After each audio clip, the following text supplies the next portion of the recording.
You ask Tiger to solve. This deals with linear equations with one unknown.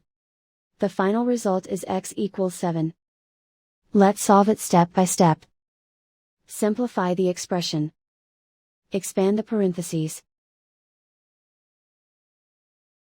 Simplify the arithmetic. Expand the parentheses.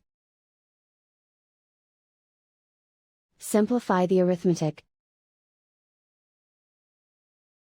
Expand the parentheses. Group like terms.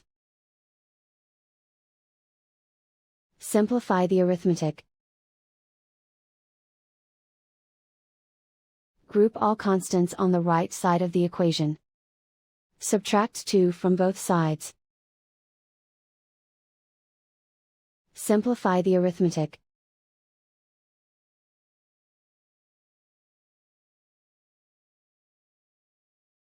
Isolate the x. Divide both sides by 2. Simplify the fraction.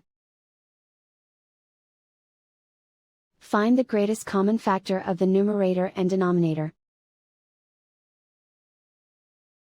Factor out and cancel the greatest common factor.